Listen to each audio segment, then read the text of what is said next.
마가복음에 나타난 제자들의 모습은 아주 몹시 연약하고 무능한 모습이었습니다.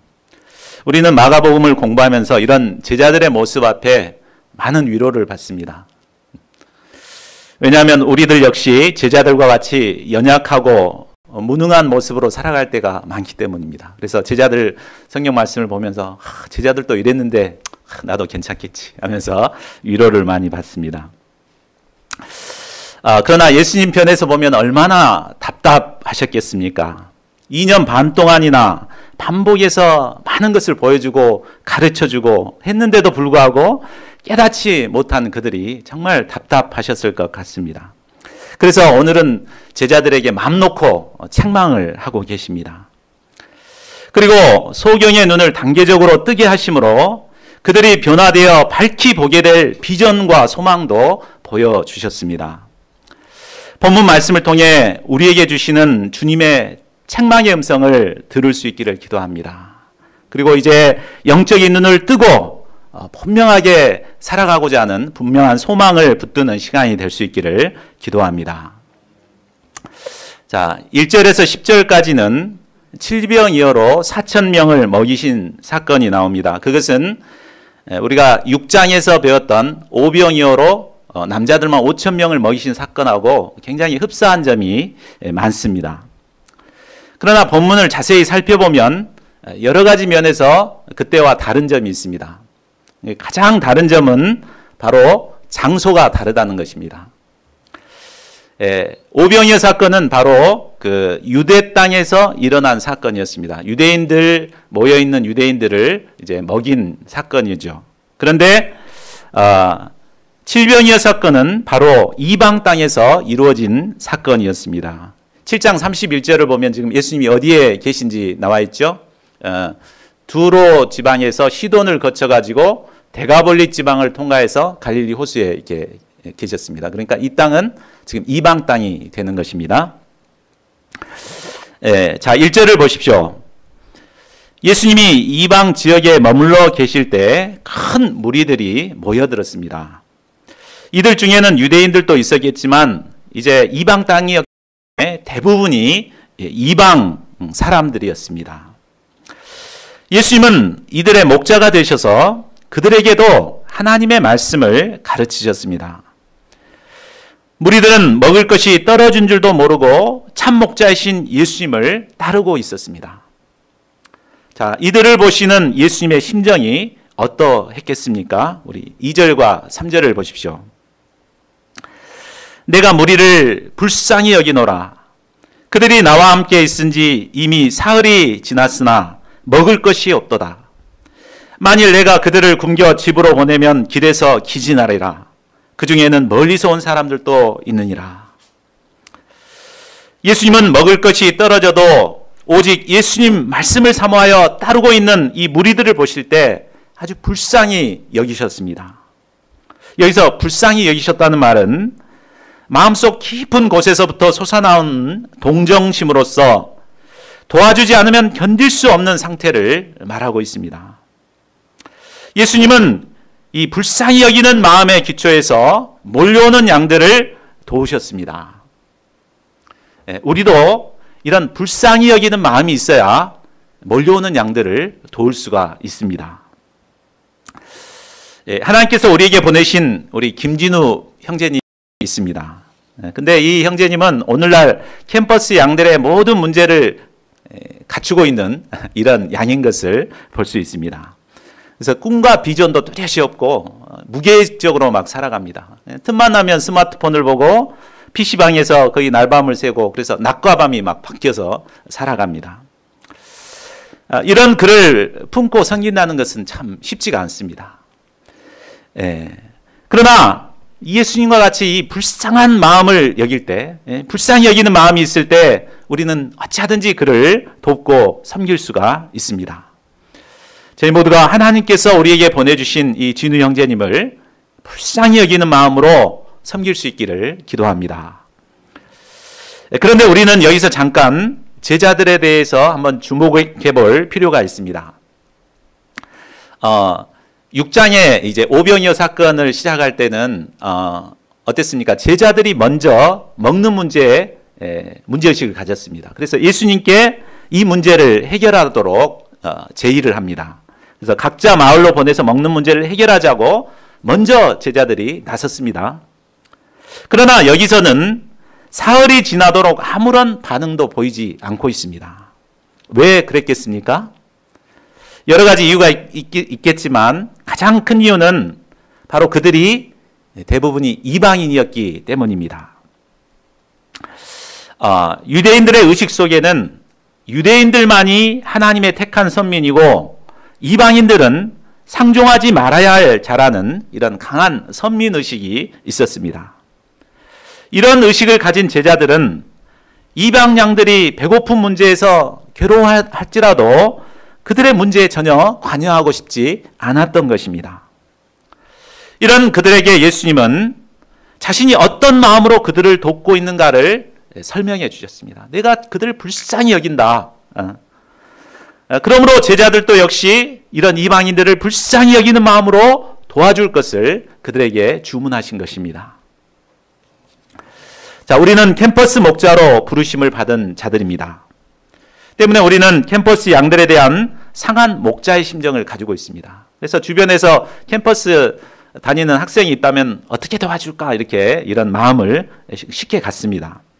그러나 우리가 직장에서 우리 학사님들은 직장 동료를 만난다거나 아니면 어린 중고등학교 학생들을 보면은 별로 그들을 도와야 되겠다는 이런 마음을 갖지 않기 쉽습니다. 그러나 예수님께서는 대학생들뿐만 아니라 우리 주변에서 부딪히는 여러 종류의 많은 사람들도 동일한 마음으로 불쌍히 여김으로 도와주기를 원하십니다. 하나님께서 우리 모임에 캠퍼스 선교의 사명을 주신 것은 맞습니다. 그러나 요즘은 대학생들을 전도해서 제자로 키운다는 것이 여간 어려운 일이 아닙니다. 1학년 때부터 꾸준하게 4년 동안 도와도 제자로 세워지기가 어렵습니다. 그러므로 우리는 중고등학교 학생들 때부터 꾸준하게 도와서 대학생 때 제자를 세우는 일을 해야 합니다. 때문에 우리가 이 SQ 지도자 과정도 배워가지고 어떻게 하면 이제 중고등학생들도 복음을 전할 것인가 연구하고 준비하고 있는 것입니다. 또한 대학 4년을 졸업한다고 해서 이제 너희들 알아서 해라 이렇게 놔둘 수도 없죠. 계속해서 직장인이 되어도 말씀으로 꾸준하게 도와야 합니다. 그렇기 때문에 이제 한마디로 말한다면 우리가 직장 선교, 사회인 선교에도 관심을 갖고 도전해야 된다는 말입니다. 그러므로 우리는 캠퍼스 양들만 섬겨야 된다 하는 이런 생각에서 벗어나야겠습니다. 하나님께서 보내주신 자라면 어린 학생이 됐든 또 성인이 됐든 누구나 불쌍히 여기는 마음으로 돕는 자들이 되어야겠습니다. 예수님께서는 제자인 우리가 좁아진 마음을 넓혀서 주변의 모든 사람들을 불쌍히 여기고 도와주기를 원하십니다. 자, 그러면 예수님의 말씀에 대한 제자들의 반응은 어떠했습니까? 우리 4절을 보십시오. 제자들이 대답하되 이 광야에서 어디서 떡을 얻어 이 사람들로 배부르게 할 수 있으리까? 이 말씀을 통해 볼 때 그들은 예수님의 목자의 심정에 감동을 받아서 무리들 먹여야겠다는 생각까지는 한 것 같습니다. 그리고 할 수만 있다면 배부르게 먹이고도 싶었습니다. 그러나 광야라는 현실 앞에 절망하고 포기할 수밖에 없었습니다. 광야는 먹을 것이 전혀 없는 황량한 곳입니다. 이런 절망적인 환경 앞에 그들은 부정적이 될 수밖에 없었습니다.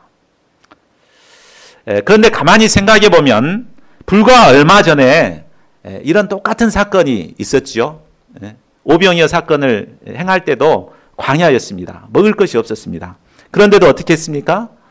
자기들에게 있는 오병이어를 찾아서 주님께 드리고 예수님께서 그걸 축사하셨을 때 그걸로 이 수많은 무리들을 먹일 수 있었습니다. 그런데 제자들은 이처럼 큰 믿음의 승리를 체험했으면서도 그것을 현재 자신의 처한 문제에 적용하지는 못하고 있었습니다. 과거의 일은 그저 우연히 이례적으로 일어난 사건이라고 생각하고 여전히 믿음 없고 무기력한 모습으로 아무 일도 하지 못하고 있었습니다. 자, 예수님은 이런 그들에게 무슨 방향을 주십니까? 5절을 보십시오. 예수께서 물으시되 너에게 떡 몇 개가 있느냐? 예수님은 절망적인 상황을 바라보지 말고 현재 그들에게 있는 것을 찾아보도록 하셨습니다. 예수님은 그들이 예수님께서 일할 수 있는 꼬투리를 찾아보기를 원하셨습니다. 예수님은 우리가 어떤 절망적인 상황에 있다 할지라도 예수님께서 일하실 수 있는 그 가능성을 찾아보기를 원하십니다. 우리가 지난번 오병이어 말씀을 공부하면서 나에게 있는 오병이어가 무엇인가를 찾아보도록 했죠. 그래서 20가지를 찾아보라고 방향을 주었고, 우리 목사님들은 이제 과연 내게 20가지나 있을까 이렇게 생각하고 찾아봤는데 어땠어요? 20가지 이상 이렇게 발견할 수가 있었습니다. 예수님은 이처럼 없는 것을 찾아보지 않고 우리에게 있는 것, 그 가능성, 꼬투리를 찾아보라고 하십니다. 저희 모두가 절망적인 상황을 보지 말고 우리에게 있는 것들이 무엇인가를 계속해서 찾아보고 발견하고 그것을 주님께 드릴 수 있기를 기도합니다. 자, 6절에서 9절을 보십시오. 제자들이 예수님의 말씀에 순종하여 있는 것을 찾았을 때 떡 7개를 발견했습니다. 전에는 어린아이가 가지고 있던 도시락을 발견했지만 이번에는 자신들에게 있는 것을 찾아서 주님께 가져온 것입니다. 또한 그들은 작은 생선 2마리도 발견했습니다.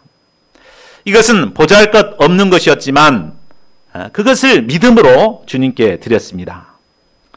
그런데 칠병이어가 예수님의 손에 들어갔을 때 놀라운 일이 일어났습니다.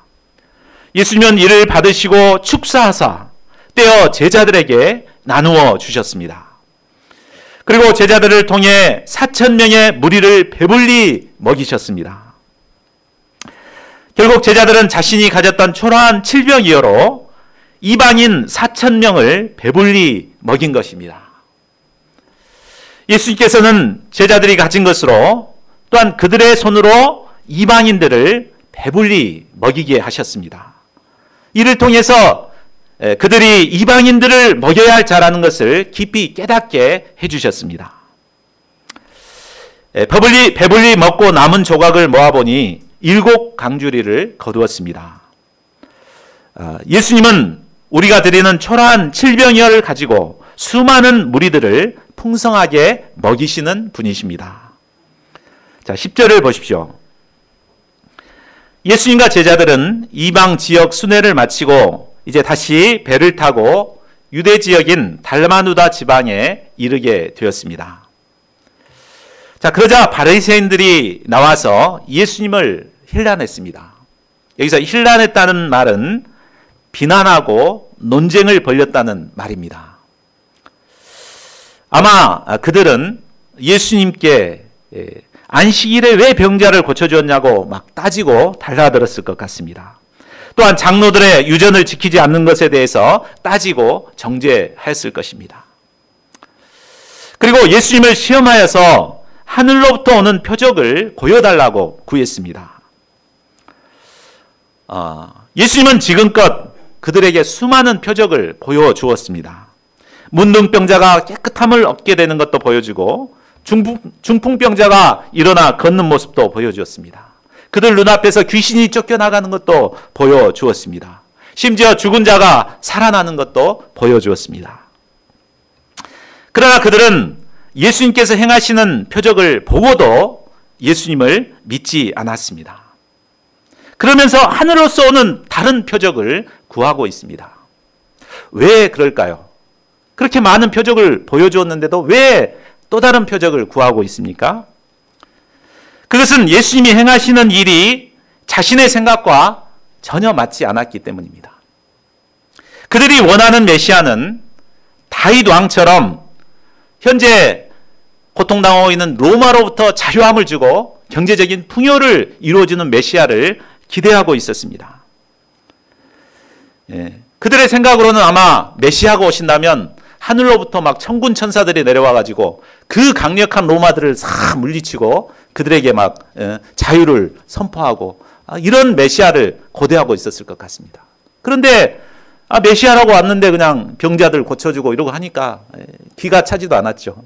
마음에 들지도 않고. 그러니까 하늘로서는 표적 한번 보여봐라 이렇게 한 것입니다. 이처럼 잘못된 메시아관으로 가득 차 있을 때 예수님이 행하시는 표적을 보고도 깨닫지 못하고 또 예수님을 영접하지도 못하는 것을 보게 됩니다. 오늘날도 많은 사람들이 자기 나름대로의 잘못된 메시아관을 붙들고 살아가고 있습니다. 그래서 제발 나의 현재 이 문제를 해결해 줘봐라. 그렇다면 나 예수님 믿을란다. 이렇게 말하는 사람들이 많습니다. 신앙생활을 마치 도깨비 방망이처럼 자신이 원하는 것을 이루는 삶이라고 생각하고 예수님을 따르는 자들이 많습니다. 그러다가 기도 제목이 이루어지지 않으니까 뭐 예수님 믿어도 별거 아니네 뭐 하면서 요즘 교회를 떠나고 다른 이방 천주교로 간다든지 그 교회를 떠난 자들이 얼마나 많습니까?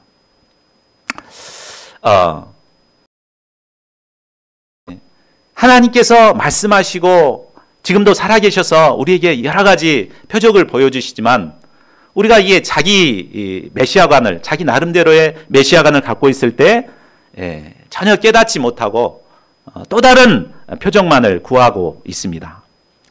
이런 자들에 대해 이런 자들 보실 때 예수님의 마음이 어떠하시겠습니까? 우리 12절 말씀, 우리 예수님의 마음을 생각하면서 한번 같이 읽어보겠습니다. 자, 시작.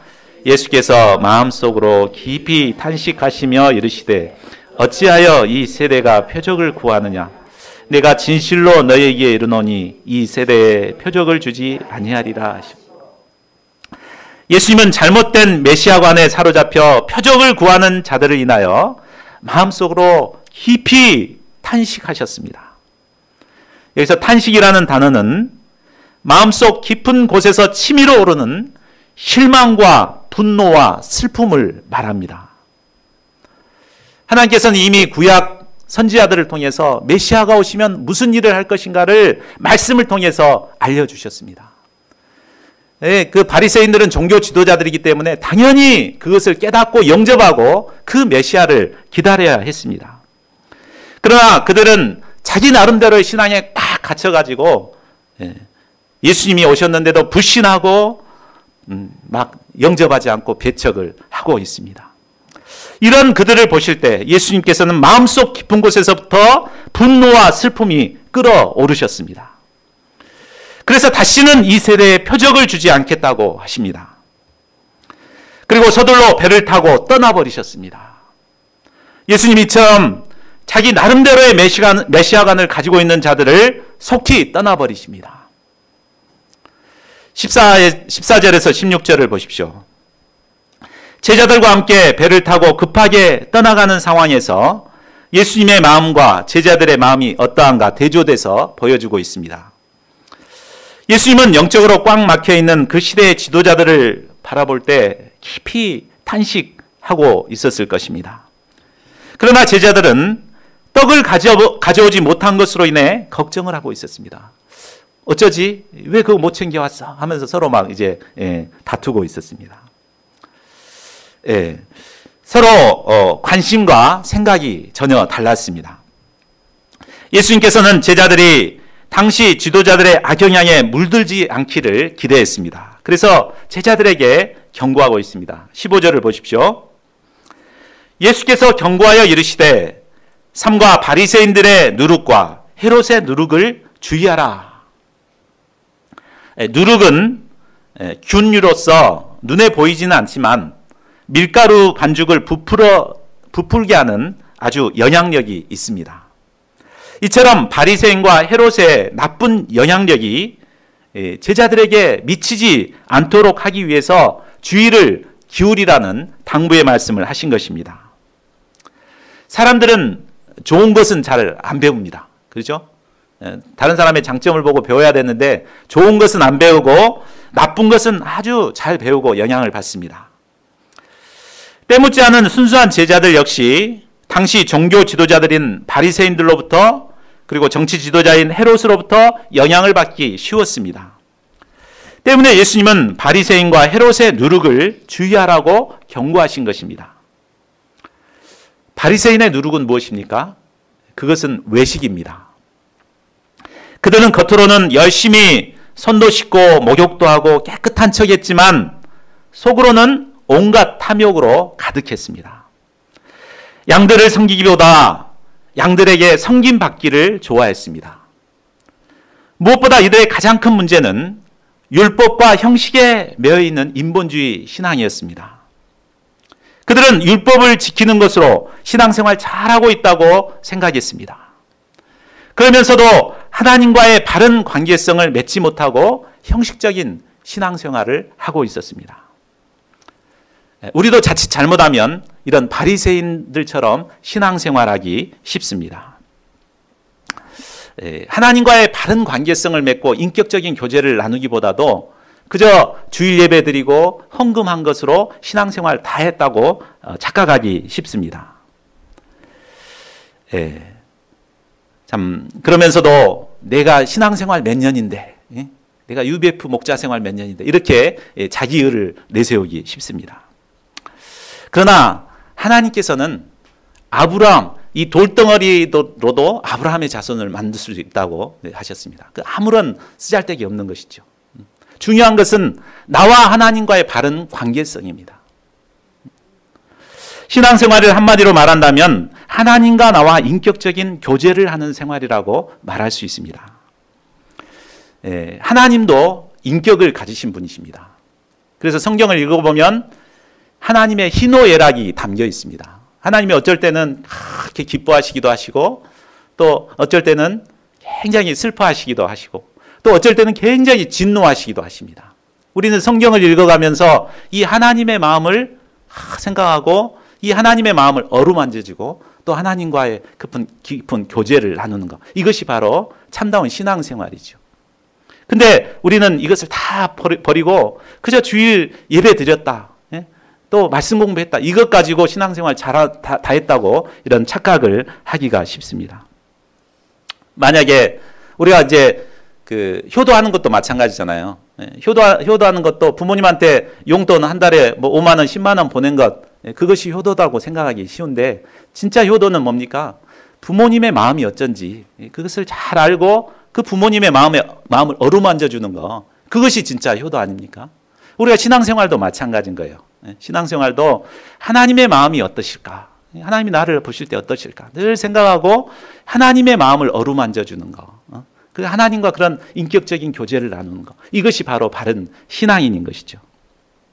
마치 하나님께서 지금 막 나한테 화가 나고 있는데 하나님 앞에 히시히시 웃으면서 하나님 화낼 사람 아니야. 이렇게 한다고 해봐요.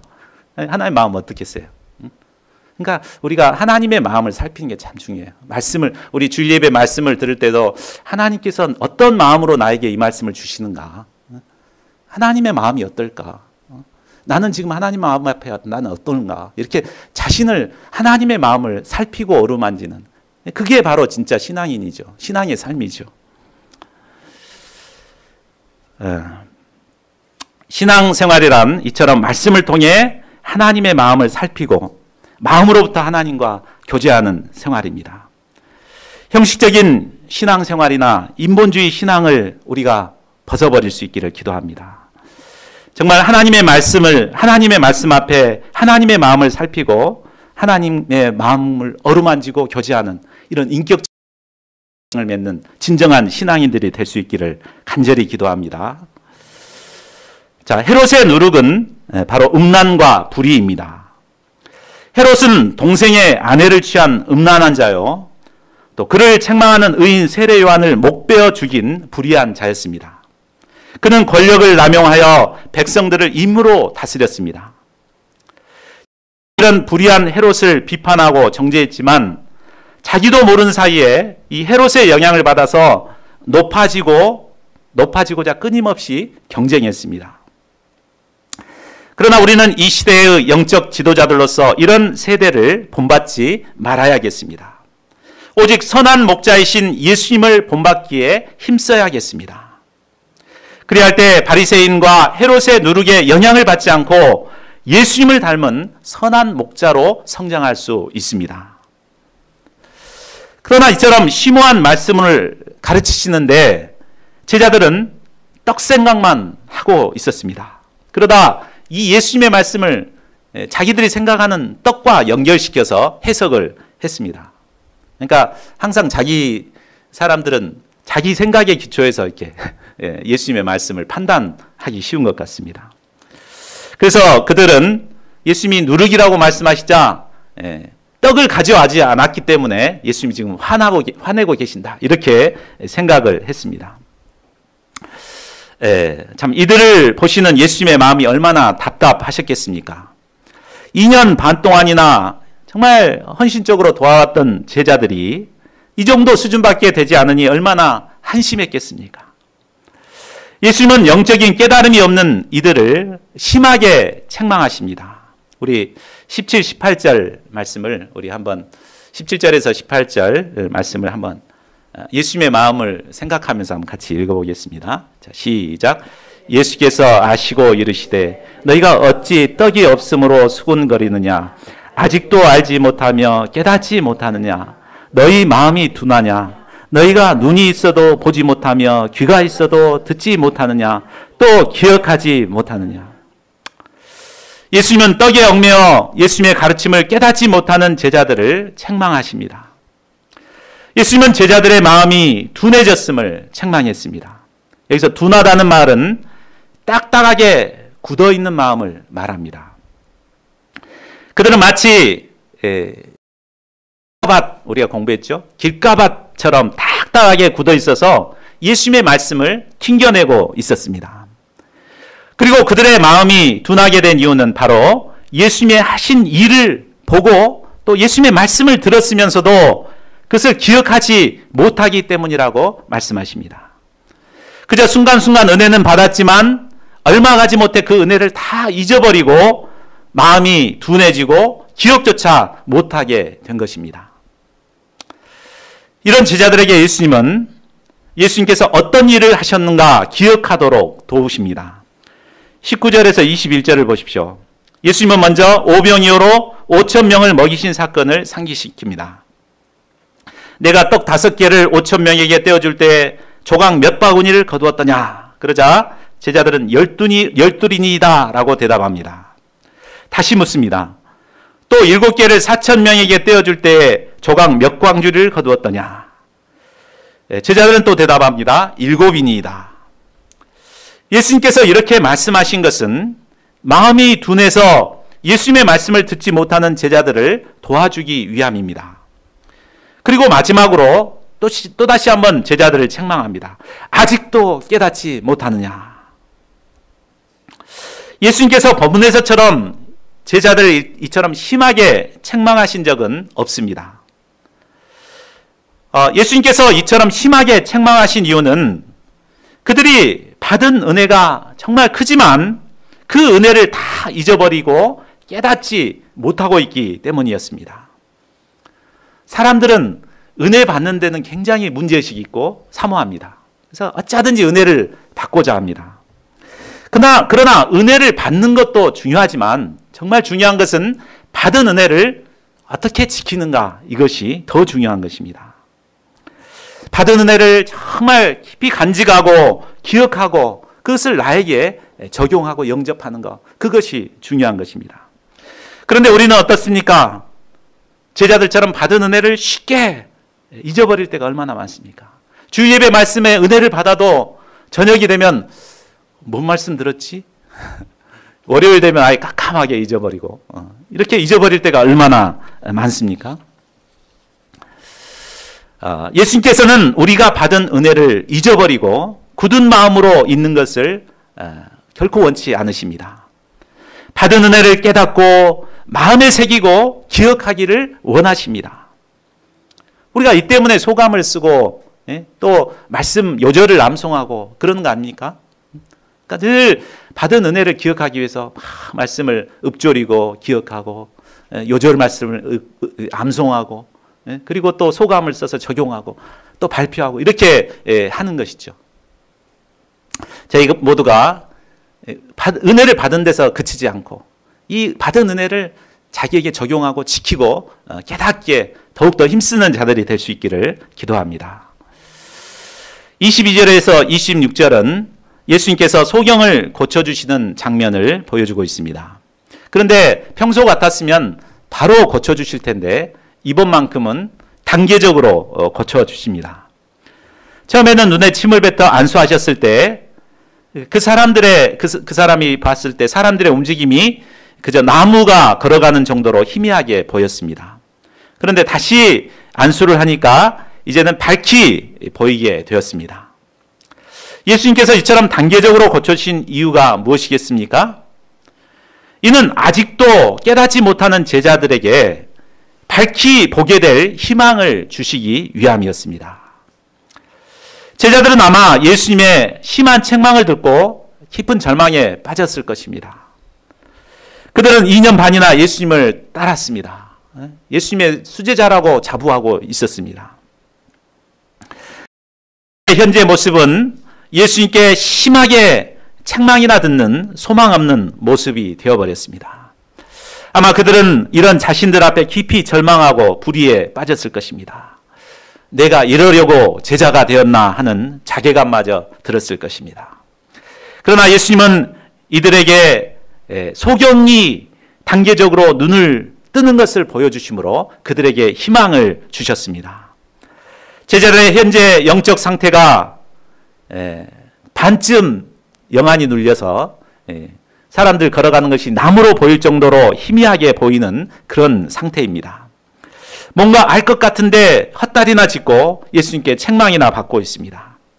그러나 이런 그들이라도 예수님께서 다시 만져주시면 밝히 눈을 떠서 영적인 세계를 보게 될 것이라는 희망을 심어주신 것입니다.